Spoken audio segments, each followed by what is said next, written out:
And now, it's time for another Dice Tower review with Ryan Metzler.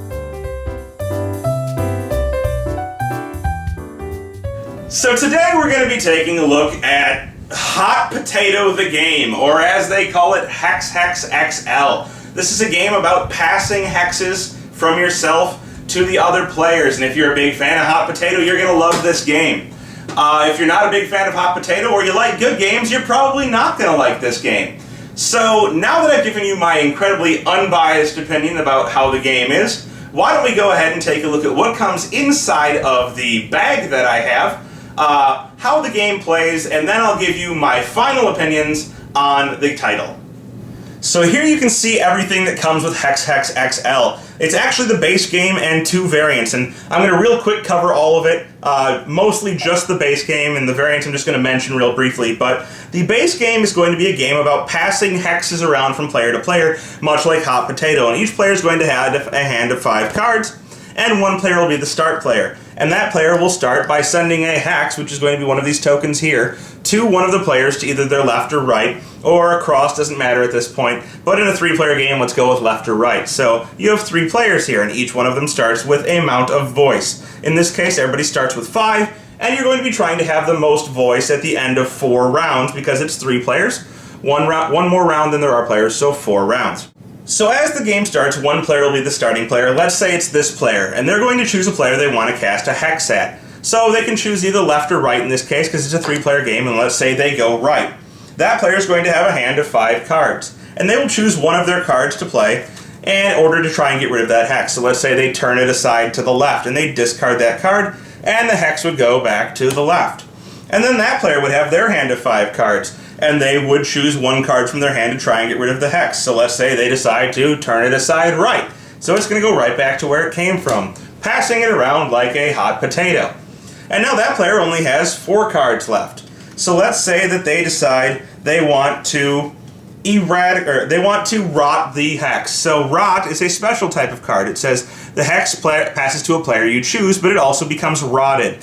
And so there are going to be tokens you can add to this that add rot to the hex that you're passing around. And I can't seem to find one, but it doesn't really matter. It says rot on it, and it's going to make the thing worse. There's one. So this is going to pass, and let's say they decide to pass it to this player. Well, any token that has rot on it is going to make that person lose 1 voice anytime they get it. So now they're going to go down to 4 voice. But they're also going to get to take their turn, and they still have 5 cards. So they can do something else. Let's say they decide to play double and thrice. And what that's going to do is it's going to duplicate the hex, and it's going to copy it exactly. So now I would have another rotting hex, which is going to pass around to another player, and one's going to go one way and one's going to go the other way. Let's just say this is a rot.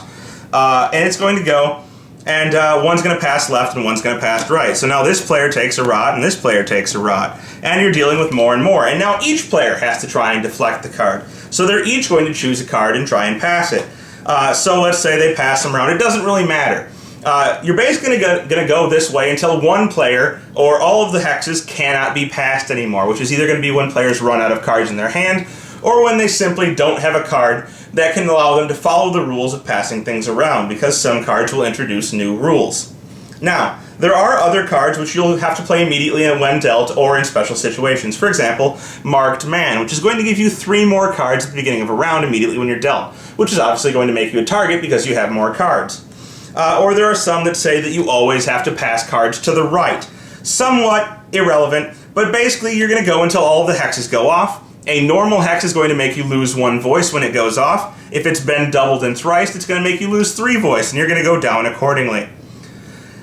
You're going to play this way until you've gone through 1 more round than the number of players, and then you're going to end the game, and whoever has the most voice is the winner. At the end of each round, the player who has the most voice is going to get to add a rule to the game, which is going to change how the game works. You can make it silly if you want to, but really just, you can make up your own rules and do whatever you want. Now, there are 2 variants here. There are Hex and Sticks and Vexed. Hex and Sticks adds these gigantic things to it and adds kind of a speed/dexterity aspect to the game. And throughout this deck, there are going to be cards distributed that say grab or something else, and basically these are going to be standing up, and there's going to be a certain amount of them for each amount of player, and you're going to grab the sticks as fast as you can, And then whatever happens is going to be based on these hexen cards here. So once everybody's grabbed, you're going to flip one of these open. And this one's called Rest.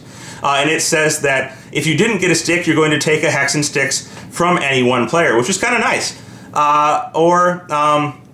Then draw another hexen stick and follow the instructions. So if you didn't get a stick, you get to take one and you draw another card.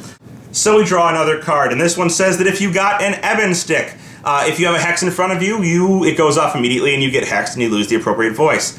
If there's a hex in front of you with the bone one, or if there isn't a hex, you're going to get a hex. And if you didn't happen to get one of the sticks, if there's a hex in front of you, you are hexed for twice the normal voice. So you'd take twice the amount. And if not, you now get 2 hexes in front of you. So that's just going to add a dexterity aspect to the game.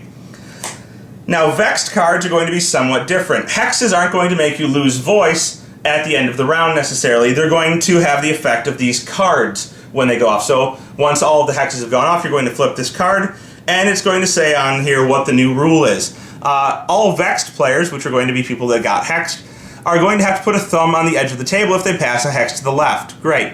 If they don't, their card is canceled and it has to go into another player's hand, and then they have to play another card. So it's going to be bad for them. And in this case, you're going to lose voice by some of the cards having effect which force you to lose voice or gain voice or do special things in order to take bad things happening or prevent bad things from happening. The game is going to end after the 4 rounds for a 3-player game or 5 rounds for a 4-player game, and whoever has the most voice is going to be the winner. So it was probably pretty obvious from the intro to this video that I am not a fan of Hex Hex. There are several reasons behind this. One, as I stated at the beginning, it's simply hot potato with cards. You are limited to what cards you have, and beyond that, you really have no control over what's going on in the game. 2, the game is unnecessarily fiddly. I mean, you have all these tokens, and when you get a hex, you can split it into 2, and now you've got 2 of these tokens going around. And then if you manage to rot one of the tokens, you have a hex token with a rot on it, and if you double and thrice it, it has another token on it to show that it does more damage. And you got tokens flying all over the place, and it gets really difficult to keep track of. Now, I know that's a minor little quibble with the game, but it's one that I don't like. There's just tokens everywhere, and I can't keep track of it, and I can, but I don't want to. So it's fiddly, there's no skill to the game. The expansions can be goofy and light. You know, you can add your own rules and make it interesting, but not fun particularly. So I can't really suggest this game to anybody. I'm not going to play it. If it's your type of thing, that's great for you, but not going to be in my collection. To try this game and over 800 others before you buy them, visit BoardGameExchange.com. Thanks for joining us today. For more written, audio, and video reviews, as well as the #1 board game podcast, check out the website at www.thedicetower.com. Until then, this is Eric Summerer, and you've been watching The Dice Tower.